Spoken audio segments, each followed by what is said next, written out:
জোরে বলেন লাব্বাইক আল্লাহুম্মা লাব্বাইক লাব্বাইক লা শারীকা লাক লাব্বাইক ইন্নাল হামদা ওয়ান নি'মাতা লাক ওয়াল মুলক লা শারীকা লাক লাব্বাইক আল্লাহুম্মা লাব্বাইক لبيك لا شريك لك لبيك إن الحمد والنعمة لك والملك لا شريك لك لبيك اللهم لبيك لبيك لا شريك لك لبيك إن الحمد والنعمة لك والملك لا شريك لك এখানে একটু কথা আছে লাস্টের শব্দটা একসাথে পড়তে হয় কিন্তু আমাদের শিক্ষার জন্য আমরা আলাদা বলছি ইন্নাল হামদা ওয়ান নি'মাতা লাকা ওয়াল মুলক লা শারীকা লাক এটা একসাথে বলতে হয় লাব্বাইক আল্লাহ আমি উপস্থিত লাব্বাইক লা শারীকা লাক লাব্বাইক আল্লাহুম্মা লাব্বাইক আয় আল্লাহ আমি উপস্থিত লা শারীকা লাক তোমার সাথে কোনো শরীক নাই লাহুল মুলক রাজত্বের মালিক কে আর জোরে বলেন রাজত্বের মালিক কে দুনিয়ার এবং পরকালের রাজত্বের মালিক কে ইন্নাল হামদা ওয়ান নি'মাতা নিশ্চয় সমস্ত প্রশংসা কার সমস্ত নিয়ামত কার ইন্নাল হামদা ওয়ান নি'মাতা লাকা ওয়াল মুলক লা শারীকা রাজত্ব তোমার কিন্তু তোমার সাথে কোনো শরীক নাই আজকের আলোচনার বিষয়বস্তু হলো হজের কিছু মাসলা মাসাইল নিয়ে আমরা অনেকে হজে যাই এই বছর অনেকে যাব অতীতেও গেছি কিন্তু অনেকেরই মাসআলা জানা থাকে না থাকার কারণে অনেক কাজ অসম্পূর্ণ রাখে আমরা হজের সফর শেষ করে ফেলি আল্লাহ কোরআনের মধ্যে কি বলেন ফাসআলু আহলা যিকরা ইন কুনতুম লা তা'লামুন ও ঈমানদাররা তোমরা যদি কোনো বিষয় সম্পর্কে না জানো তাহলে ফাসআলু আহলা যিকরা আই আহলে ইলম আহলে ইলমদের নিকট ইলম ওয়ালাদের নিকট জাননে ওয়ালাদের নিকট জিজ্ঞাসা করো ওই বিষয় সম্পর্কে আমি এই বিষয় জানি না কিন্তু আমরা জিজ্ঞাসা করি না হজের সফর সম্পূর্ণ করে ফেলি উমরার সফর সম্পূর্ণ করে ফেলি না করা জিজ্ঞাসা না করে হজ অনেক সময় দেখা যায় অনেক রুকন আরকান হুকুম আহকাম আমাদের থেকে যায় এক নম্বর প্রশ্ন হজে যে আমরা যাব আমরা যাচ্ছি বা গেছি আমাদের বাংলাদেশ হিন্দুস্তান পাকিস্তান এশিয়া উপমহাদেশের ব্যক্তি যারা আছি বসবাসকারী এদের জন্য মিকাত কোনটা মিকাত কাকে বলে এটা আমাদের জানার দরকার মিকাত শাব্দিক অর্থ হলো সীমানা যেমন আমাদের দেশে এক একটা এলাকার সীমানা থাকে এমনি ভাবে এমপিদের আসন যে ভিত্তিক তারা এমপি নির্বাচন এদের একটা সীমানা থাকে ওয়ার্ডের একটা সীমানা থাকে কোন অফিস বা থানার একটা সীমানা থাকে ঠিক তেমনি ভাবে হজ সম্পূর্ণকারী ব্যক্তিদের জন্য যারা হজ করবে এদের জন্য একটা সীমানা নির্ধারিত করে দিয়েছে ইসলাম এটাকে শরীয়তের পরিভাষায় বলা হয় মিকাত আর আমাদের এই তিন দেশের বিশেষ করে এশিয়া উপমহাদেশের এই সমস্ত বসবাসকারীদের জন্য মিকাত হলো ইয়ালাম লাম এটাকে আরবি ভাষায় বলা হয় ইয়ালাম লাম যেটা যে ইয়ালাম লাম ইয়ামনবাসীরা তারা যখন হজের জন্য মক্কায় যাইতো তখন ওইটা মিকাত হিসাবে নির্ধারিত করে দিয়েছেন আল্লাহ তাআলা আল্লাহ নবী সাল্লাল্লাহু আলাইহি ওয়াসাল্লাম আল্লাহর পক্ষ থেকে ইশারায় তা আমাদের দেশের লোক ওই ইয়ালাম লাম অতিক্রম করেই হজ করার জন্য যায় মনে রাখবেন এই ইয়ালাম লাম এটা আল্লাহর পক্ষ থেকে নবী আলাইহিস সালাতু ওয়াস সালাম আমাদেরকে নির্ধারিত করে দিয়েছেন এই ইয়ালাম লাম মিকাতের পূর্বে কেউ যদি হজ বা উমরার নিয়ত করা মক্কায় যাওয়ার নিয়ত করে চাকরির জন্য না ভ্রমণের জন্য না হজের জন্য বা উমরার জন্য তাহলে তাকে ইয়ালাম লাম অতিক্রম করার পূর্বেই তাকে এহরামের উমরার জন্য বা হজের জন্য নিয়ত করতে হবে, এহরাম বাঁধতে হবে। কিন্তু ইয়ালামলাম তো আমরা জানি না। এখন যেহেতু আকাশপথ, হাজিরা আকাশপথে যায়, উমরার যাত্রীরা আকাশপথে যায়, এখন কি করে বিমানের পক্ষ থেকে যে পাইলট তিনার পক্ষ থেকে ঘোষণা করা হয় যে আমরা কিছুক্ষণের মধ্যে ইয়ালামলাম অতিক্রম করতেছি, যারা এখন উমরার নিয়ত করেন নাই, হজের নিয়ত করেন নাই, হজের মাস সময়ের মধ্যে বলে দেয় আপনারা এখন নিয়ত করে ফেলবেন, এটা বলে দেয়। কিন্তু তারপরও দেখা যায় আমাদের অধিকাংশ ভাই ঘোষণা করছে, অতিক্রম হয়ে গেছে, তারপরে গিয়ে আপনার উজুর ব্যবস্থা নাই, তাইয়াম্মুম করে নিচ্ছে, যায় যাচ্ছে পানি না থাকলে, কিন্তু মিকাত কিন্তু অতিক্রম করে ফেলছে, তার জানা নাই। এখন তার উপরে কিন্তু একটা দম ওয়াজিব, সেও জানে না, হজ সম্পূর্ণ করে আইসা পড়ছে, উমরা সম্পূর্ণ করে এসে পড়ছে। এই জন্য আমাদের যারা হজ যাত্রী বা উমরার যাত্রী, আমাদের নিয়ম হলো সবচেয়ে বেশি উত্তম সিস্টেম, নিজের এলাকার থেকে এহরামের নিয়ত বাঁধা, বাইদা বের হওয়া, অথবা ইমিগ্রেশনের কাজ সব শেষ, এয়ারপোর্টের কাজ সব শেষ, তখন গিয়া আমাদের এখানে ব্যবস্থা আছে, সেই জায়গায় গিয়া মসজিদ আছে, উজু ইস্তেজা সাইরা তারপরে এহরামের কাপড় পরিধান করে আপনার উমরার বা হজের নিয়ত করা। এখন মাঝখানে আরেকটা জিনিস জানবেন, মিকাত সারা বিশ্ববাসীর জন্য 5টা, আমাদের দেশের লোকদের জন্য হলো ইয়ালামলাম, আরেকটা আছে কারনান মানাজিল। কারনান মানাজিল এটা একটা মিকাত, এটা আল্লাহ রসুলের পক্ষ থেকে নির্ধারিত। সৌদি আরবে যারা মধ্য অঞ্চলে যারা বসবাস করে, তারা করে কি ওই জায়গা দিয়ে আসে, এই জন্য কারনান মানাজিল আরেকটা সীমানা। আরেকটা মিকাত হলো জুল হুলাইফা, যেটা মদিনাতুল মুনাওয়ারাত থেকে যাওয়ার সময় জুল হুলাইফায়, যেটাকে বীর আলী বলা হয়, ওখান থেকে এহরামের বা উমরার নিয়ত করে হজ বা উমরার জন্য যাওয়া। আরেকটা হলো জাতুর রেকা, ইরাকবাসীদের জন্য সীমানা, ইরাকের ওদিক থেকে যারা আসে তারা ওই জায়গায় অতিক্রম করে যায় যখন, তখন তারা ওই মিকাত অতিক্রম করার পূর্বে আপনার এই হজ বা উমরার নিয়ত করে নিতে হয়। আরেকটি হলো ইয়ালামলাম জাতুর রেকা, আরেকটা হলো জুহদা, যেটা সিরিয়া, মিশর, অন্যান্য এলাকার লোকরা আসার সময় এই জায়গায় দিয়ে তারা অতিক্রম করার সময় আপনার এই মিকাত অতিক্রম করার সময় তার পূর্বেই তারা এহরাম বা উমরার নিয়ত করতে হয়। এখন প্রশ্ন, কেউ যদি আগে বলে ফেলছে গাড়িতে বা বিমানে উমরার নিয়ত না করে, হজের নিয়ত না করে, নিজের বাসস্থান অথবা নিজের এলাকার মসজিদ অথবা বিমানবন্দর থেকে ইমিগ্রেশন পার হওয়ার পরে এহরামের কাপড় পরিধান করে আপনার হজ বা উমরার জন্য নিয়ত করা। এখন আসেন, দম কি জিনিস এটা আমরা অনেকে জানি না। এই যে আমাদের চোখের সামনে অসংখ্য মানুষদের দিকে দেখছি বিমানে, তারা নরমাল অবস্থায় আছে, পাইলটের পক্ষ থেকে ঘোষণা আসলো, তারা উঠতেছে বসতেছে, এর মধ্যে তায়াম্মুম করলো, সবশেষ তারা যখন সিটে বসে নামাজ পড়তেছে, এর মাঝখানে আপনার মিকাত অতিক্রম হয়ে গেছে। এই যে দম একটা ওয়াজিব, আজীবন তার উপরে দমটা ওয়াজিব থেকে গেল, সে জানে না। এই জন্য যারা এই ব্যাপারে জানি না, তারা জাননেওয়ালাদেরকে জিজ্ঞাসা করে সফরে যাওয়ার জন্য চেষ্টা করে। দ্বিতীয়ত প্রশ্ন, আরেকটি বিষয়, হজ বা উমরার নিয়ত করার সময় উজু থাকা শর্ত কিনা মনে রাখবেন। উমরা বা হজের এহরাম বাঁধার সময় যে 2 রাকাত নামাজ পড়তে হয়, কোন ফুকাহায়ে কেরাম বলছেন ওয়াজিব, কেউ বলছেন যে সুন্নাহ হলো গুরুত্বপূর্ণ, সুন্নটা হলো সঠিক। এই নামাজ পড়ার পূর্বে আপনাকে তহারাত, পবিত্রতা অর্জন করতে হবে। এহরাম বাঁধার পূর্বে আপনার তহারাত, পবিত্রতা অর্জন করা লাগবে। তহারাত ছাড়া যদি কেউ এহরাম বাঁধে, তার এহরাম সম্পূর্ণ হবে না, অসম্পূর্ণ থেকে যাবে। অতএব উজু অবস্থায় এহরাম করা, এহরাম বাঁধা হলো সুন্নত। পানি না থাকলে তায়াম্মুম করে নিবে। আরেকটি প্রশ্ন, আল্লাহ তাআলা দেখেন উম্মতে মুহাম্মদের জন্য কি সুযোগ তৈরি করে দিচ্ছেন, এই নবীর উম্মতের জন্য কি সুযোগ দিয়ে দিচ্ছেন।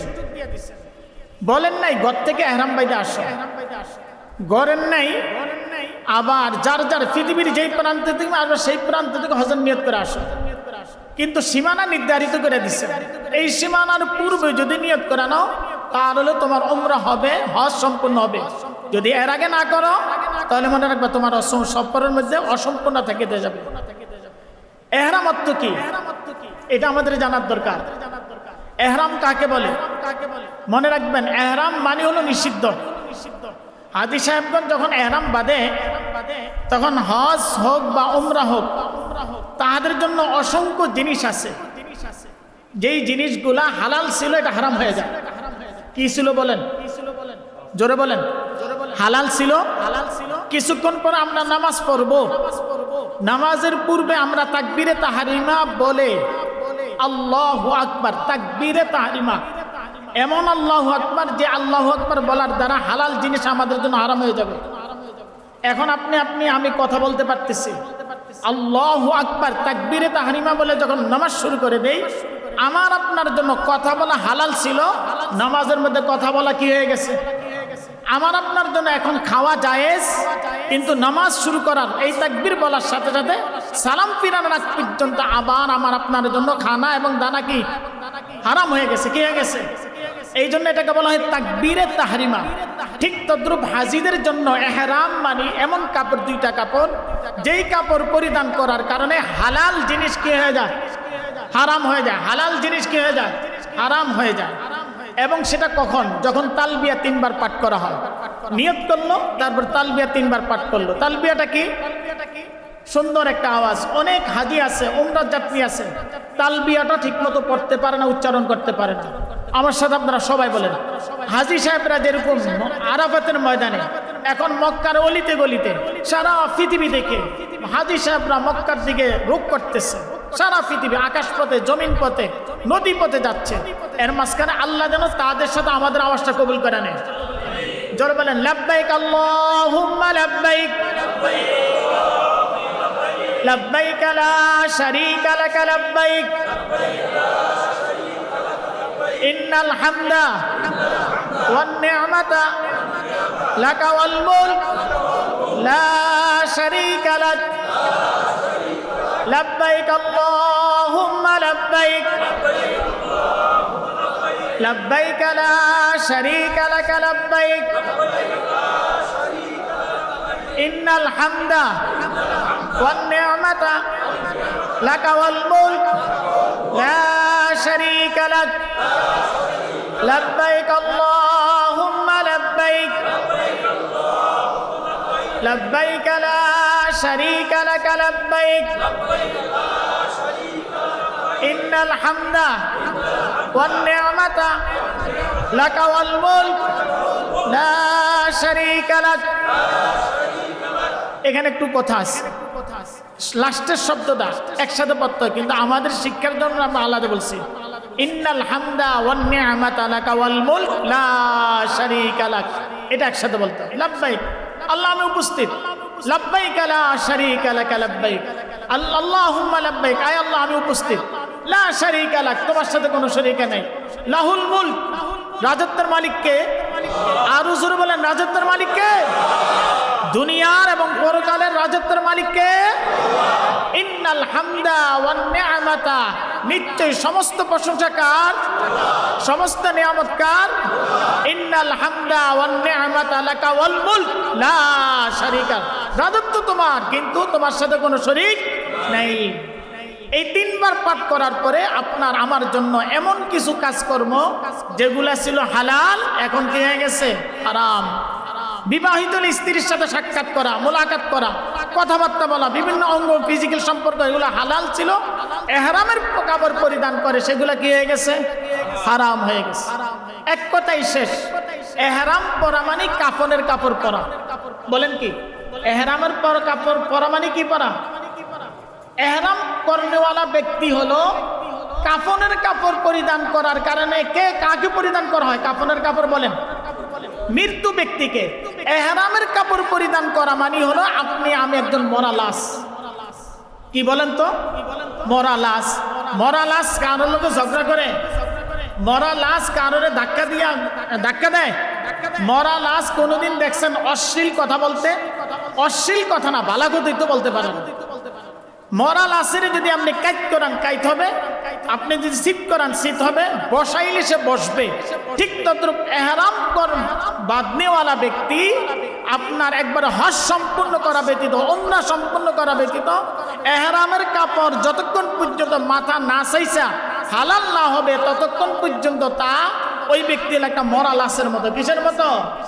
কিন্তু আলহামদুলিল্লাহ আমগো দেশের হাজী সাহেবরা সামান্য সিট বসা নিয়া, সামান্য আপনার আরাফাতের ময়দানে, সামান্য মিনা ময়দানে, এমনকি মসজিদে হারামে বসা নিয়েও ঝগড়া করে। অনেক সময় ঝগড়া মানে মারাত্মক ঝগড়া, অনেক মারাত্মক ঝগড়া করে। হজ কি সম্পূর্ণ হবে? হ্যাঁ, মারাত্মক গুনাহ। অতএব হজ সম্পূর্ণকারীদের জন্য কিছু কাজ নিষিদ্ধ আছে। এগুলো আরেকটা বিষয়, মরা মানুষের মৃত্যু ব্যক্তিকে সুগন্ধি দেওয়া হয়। সুগন্ধি দেয় কিনা? সুগন্ধি লাগায়, কিন্তু এহরাম করানোওয়ালা ব্যক্তি যেহেতু জীবিত, তিনি সুগন্ধি ব্যবহার করা তার জন্য কি নিষেধ হয়ে গেছে। কি হয়ে গেছে? মরা ব্যক্তি নিজের দাড়ি নিজে চুলকাইতে পারে? নিজের গাও নিজে চুলকাইতে পারে? পারে না। ঠিক তদ্রূপ এহরাম করানোওয়ালা ব্যক্তি এহরামের কাপড় পরিধান করার পরে চুলকাইলে চুল পরে দেওয়ার সম্ভাবনা আছে, মাথা আশ্রাইলেও সম্ভাবনা আছে। এই জন্য সেগুলা ব্যবহার করা, চুলকানি আসলে টিপ দিয়ে এইভাবে রাখা, অথবা দাড়ি বা মাথা আশ্রানো না আশ্রানো। কারণ আল্লাহ ওই অবস্থায় হাজির এই অবস্থাটাই পছন্দ করেন বেশি, যে তার চুল উস্কো খুস্কো হবে, চেহারার মধ্যে ধুলাবালু পরে থাকবে, মলিন অবস্থায় থাকবে, মুখের মধ্যে শুধু তালবিয়া থাকবে। আর আল্লাহ তখন ফেরেশতাদেরকে বলে, আমার ফেরেশতারা দেখ দেখ দেখ কি হালত, সব সাজছে, কাপড় পরছে একটা পুরা সিলাই সারা, কেমন বিনয় প্রকাশ করতেছে।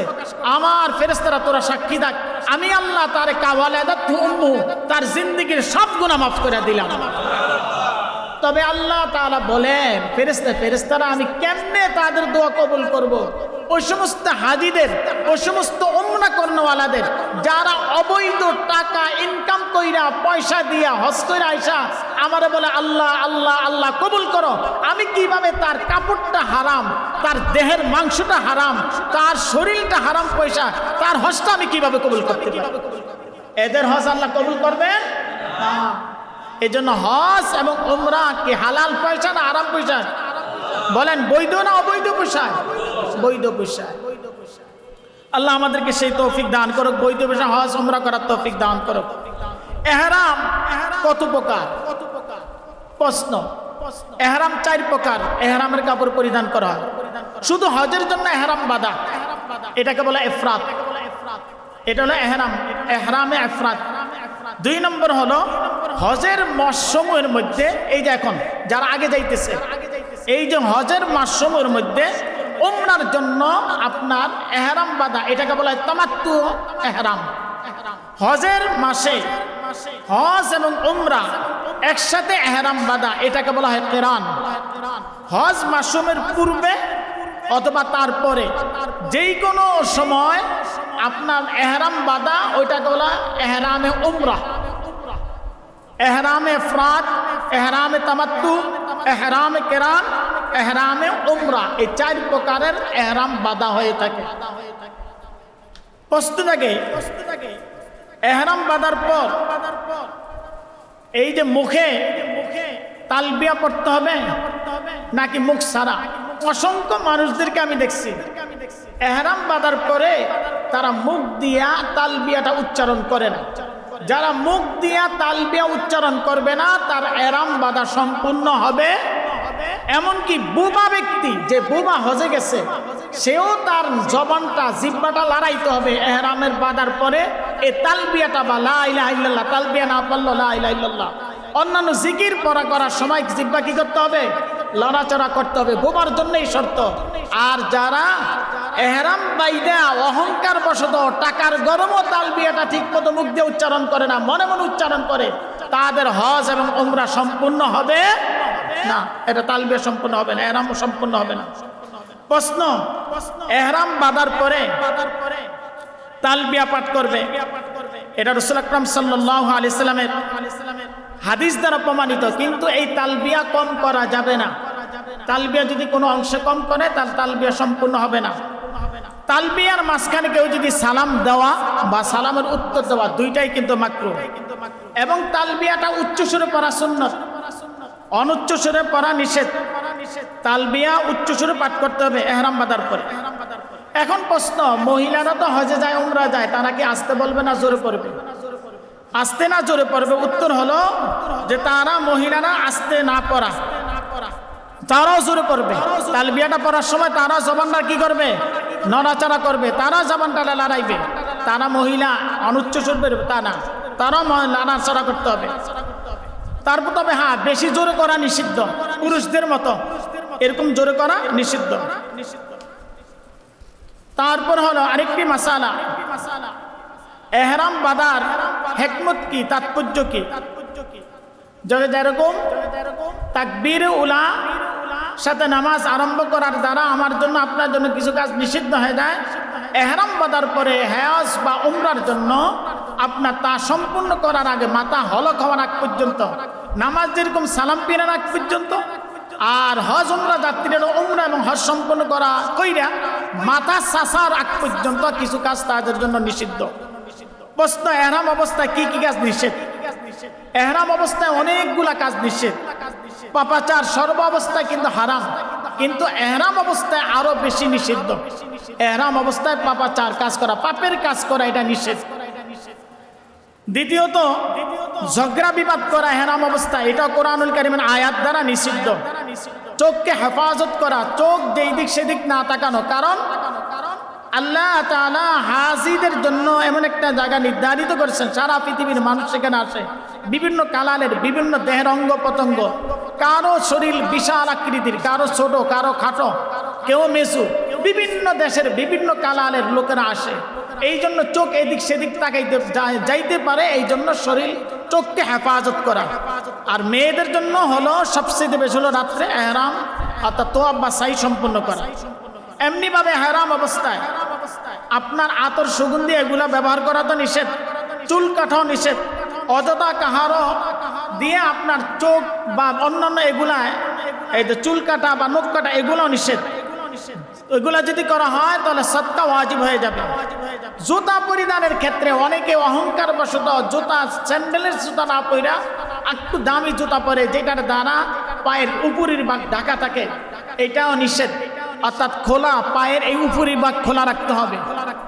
এহরাম অবস্থায় পেস্ট জাতীয় জিনিস ব্যবহার করা, সুগন্ধি পেস্ট, সুগন্ধিযুক্ত আপনার সাবান ব্যবহার করা, এটাও নিষেধ।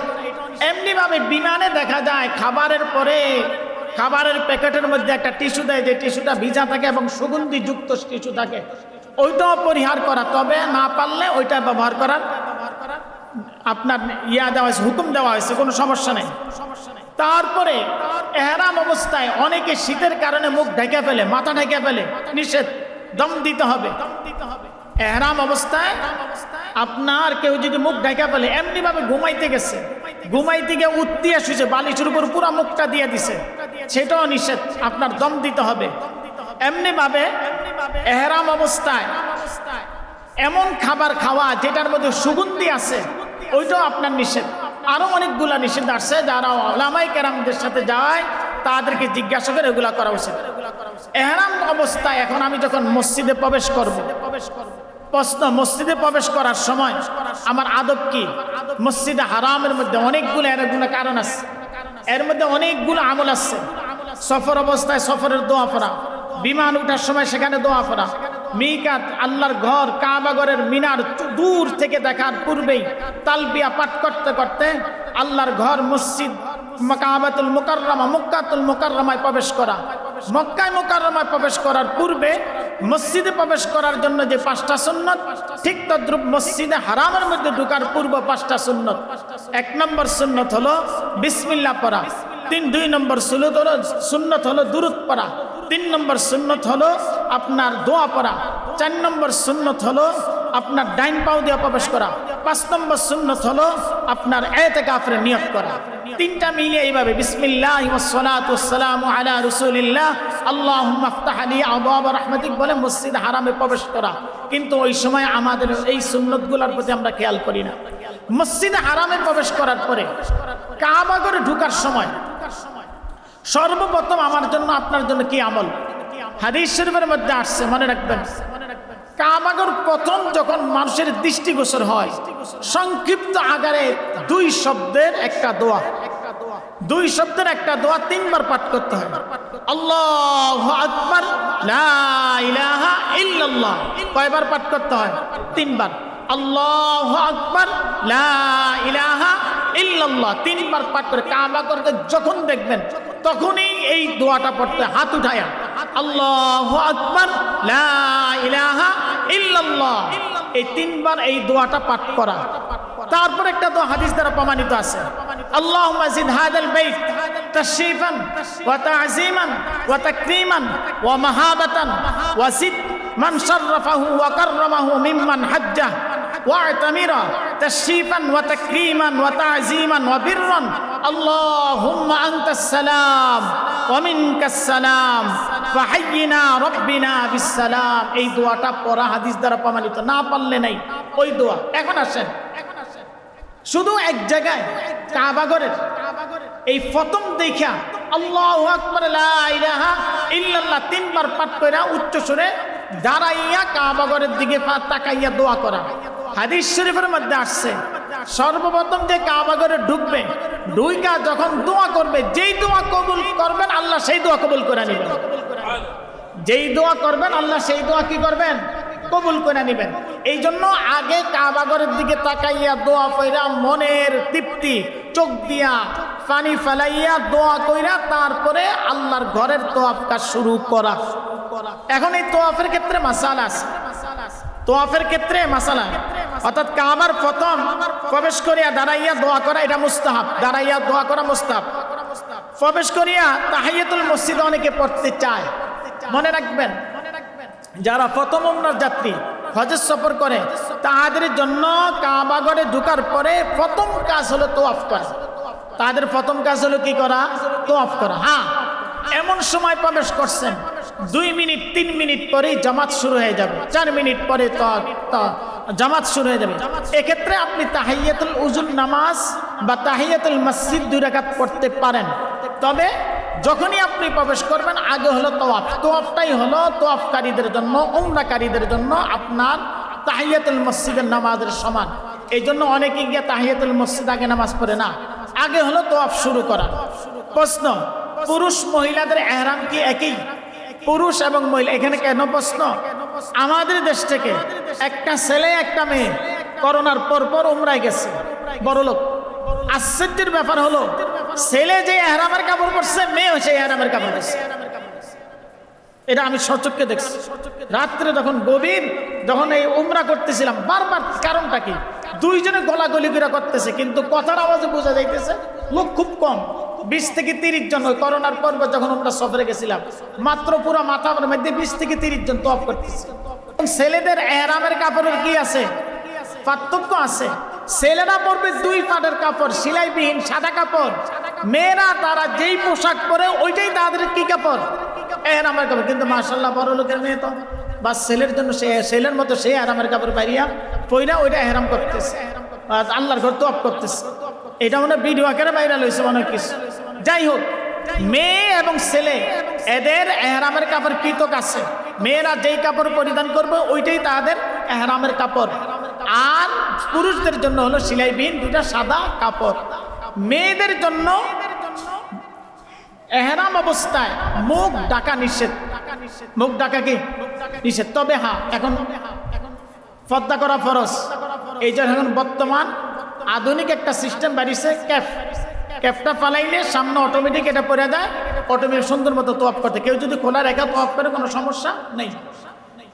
মাসালা, এহরাম অবস্থায় মাথায় কোনো কিছু বহন করা যায় যাচ্ছে কিনা। মনে করেন কেউ জাহাজে যাইতেছে বা তবলিগের মতো, তবলিগি সাইতিমাতির মতন এক গ্রুপ হয়ে যাইতেছে উমরায় হজে। এখন গাট্টিকোটটা তাদের আছে, বা আগেরকার যুগে মানুষ যখন হাইটা যাইতো তারা গাট্টিকোটটা নিয়ে যাইতো, তখন গাট্টি তাদের এহরাম অবস্থায় মাথা নেওয়া লাগতো। গাট্টি বা বোঝা বহন করার সময় এই ক্ষেত্রে অনেক হাজি সাহেবদেরকে দেখা যায় আপনার, বিশেষ করে বাংলাদেশ থেকে অনেক কিছু নেই, নিজের গাট্টিটার এত ইয়া করে আপনার গুরুত্ব দেয়, এহরাম অবস্থায় তার গাট্টি মাথার মধ্যে দিয়ে রাখছে, নিয়ে তারপরে সে চলতেছে, হাঁটতেছে, কিছু পথ আছে হাঁটার, এই জন্য মাথায় যদি গাঁটটি নেয় বা বোঝা নেয় এতে এহরামের কোনো ক্ষতি হবে না। আরেকটা বিষয় আছে আমাদের দেশের অবস্থায়, আরাফাতের ময়দান থেকে ফ্রি খাবার পাওয়ার পরে ব্যাগের মধ্যে এত ঢুকায় মুজদালিফা পর্যন্ত আয়। এখন মুজদালিফার পরে তো হাইটে আসতে হবে। এই মুজদালিফা আইসা জোশের গুড়গুলা, বিস্কুটের প্যাকেটগুলা, এগুলা সব হাজিরা মাথায় লইয়া বাস মিনার দিকে রওনা দিতেছে। বাইরে খাবারের প্রতি এত কত আকর্ষণ। আল্লাহ আরাফাতের দোয়া কবুল করবে। আপনি সেখানে গিয়ে ফিরি জোশের বোতল পাইছেন, ভ্যাগ করে নিয়ে নিলেন, আবার এই মাথায় লইয়া আইতেছেন। এগুলা নিষেধ, এত কিছু লোভ করা ঠিক না।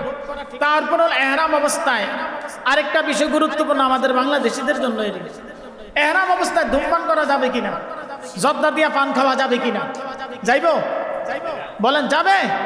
আমাদের দেশ থেকে মাশাআল্লাহ হাজী সাহেবরা এই অন্য কিছু না অনেক এই ফানের বাড্রা, আবার জর্দার প্যাকেট, সুগারির প্যাকেট, এগুলো আবার এয়ারপোর্টে গিয়া সৌদি আরবের এরা এই নেশা জাতীয় দ্রব্য হিসাবে জর্দাটাকে তারা গণনা করে। আমাদের দেশে অনেক জর্দা করে আছেন, মাশাআল্লাহ জর্দা নিয়ে যান। এহরাম অবস্থায় জর্দা দিয়া পান খাওয়া নিষেধ। এহরাম অবস্থায় জর্দা দিয়া পান খাওয়া কি নিষেধ? হ্যাঁ, যদি আপনি পান সুগারি খান, যদি গন্ধ না থাকে সেটা ভিন্ন কথা। ঠিক তেমনি ভাবে এহরাম অবস্থায় কেউ যদি ধূমপান করে, যে ধূমপানের মধ্যে যদি ফ্লেভার থাকে বা কোনো থাকে আপনার সেন্ট জাতীয় জিনিস, তাহলে সেটাও নিষেধ। আর এমনি যদি তাহলে সে মাকরু হবে, ওটা মাকরু, ওটা আপনার নিষেধ না, হারাম না। তোয়াফ কিভাবে আরম্ভ করবো, এখানে মাসালা, অনেক গুরুত্বপূর্ণ মাসালা। তোয়াফ করার সময় আমাদের অসংখ্য ভাই আছে, দেখা যায় প্রথম তোয়াফ মসজিদে হারামে ঢুকা আমি আল্লাহর ঘরে দাঁড়াইয়া কি করলাম, দোয়া করলাম আল্লাহু আকবার লা ইলাহা ইল্লাল্লাহ তিনবার বইলা যা দোয়া করলাম। তারপর তোয়াফ শুরু করতে হবে কোথা থেকে? হজরে আসওয়াদ থেকে। কেউ যদি হজরে আসওয়াদের আগে বা পরে তোয়াফ শুরু করে তার তোয়াফ সম্পূর্ণ হবে না। অনেক হাজী সাহেব বা উমরা যাত্রীদেরকে দেখা যায় রুকনে ইয়ামানির থেকে বা রুকনে ইয়ামানি হজরে আসওয়াদের মাঝামাঝি জায়গার থেকে এহরাম আপনার হজরে আসওয়াদ সুম্মা দেওয়া শুরু করে দিতে গিয়ে আমাকে মাকাম ইব্রাহিম পর্যন্ত তারা দিতেই থাকে আল্লাহু আকবার লা ইলাহা ইল্লাল্লাহ, হাত যে উঠাইছান নামায় না। নিয়ম হইল হজরে আসওয়াদকে পিছনে রাইখা কাবা ঘরের দিকে তাকাইয়া এখানেই আপনি শুধু বিসমিল্লাহ আল্লাহু আকবার বলে তোয়াফ শুরু করা। মনে রাখবেন, তোয়াফ অবস্থায় রমল করা। রমল কাকে বলে? রমল বলা হয় বীর দপ্পে, শক্তির সাথে কি করা, আপনার এই তোয়াফ করা। রমল কেন করার নির্দেশ দিলেন আল্লাহ নবী? রমল কেন? রমল এই জন্য, আল্লাহ নবী সাল্লাল্লাহু আলাইহি ওয়াসাল্লাম মদিনার থেকে যখন উমরার নিয়ত করা মক্কায় ঢুকতেছেন, মক্কার কাফেররা বলতেছে দেখ এগুলা মুসলমান হইয়া মদিনায় না খাইয়া এগুলা শরীর কি অবস্থা হয়েছে, একবারে মনে ইয়ার মতো দরিদ্র লোকদের মধ্যে দেখা যায়। আল্লাহ নবীর কাছে কানে কথা আসছে। আল্লাহ নবী বললেন এক কাজ করো, যখন আল্লাহ ঘর তোয়াফ করবা ভীর দপ্পে বীরত্বের সহিত এবং শক্তির সাথে তোমরা কি করো, রমল 3 চক্কর 3 বার তোমরা এইভাবে রমল করো, অর্থাৎ ভীরের বেশে তুমি তোয়াফ করো।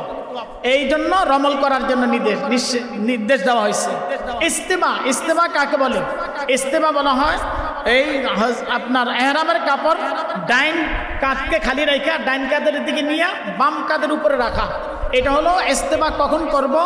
যেই তোয়াফের পরে সাই আছে সেই তোয়াফের সময় 7 বারে আপনার ইস্তেমার সহিত পুরা 7 বার তোয়াফ সম্পূর্ণ করা। মনে রাখবেন, তোয়াফ অবস্থায় যদি কেউ কাবাগরের দিকে তাকানো নিষেধ।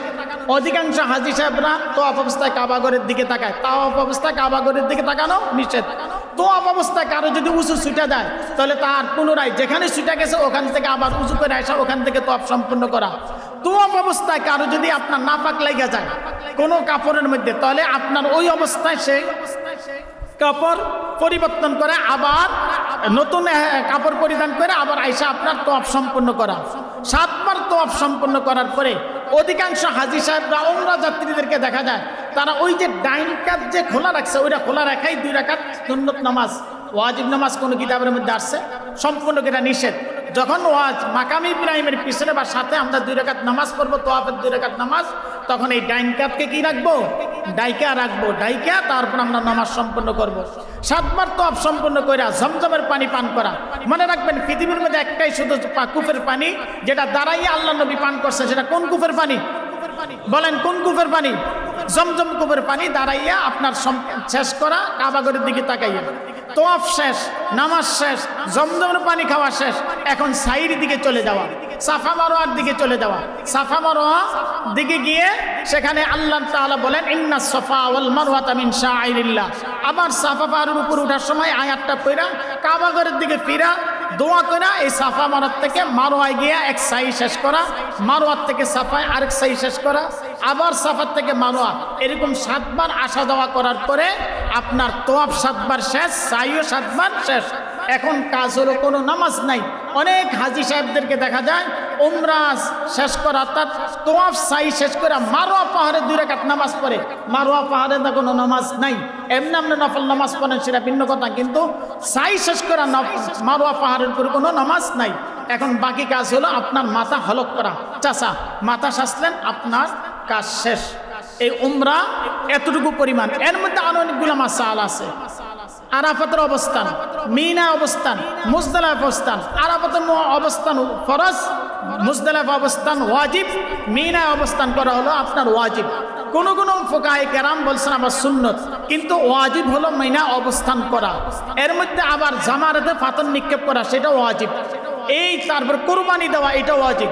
হজের অনেকগুলা মাসাইল আছে, এগুলা জেনে শুনে আমল করে আল্লাহ তাআলা আমাদের সবাইকে মৃত্যুর পূর্বে বাইতুল্লাহ গিয়া তোয়াফ এবং সাই সম্পূর্ণ করার তৌফিক দান।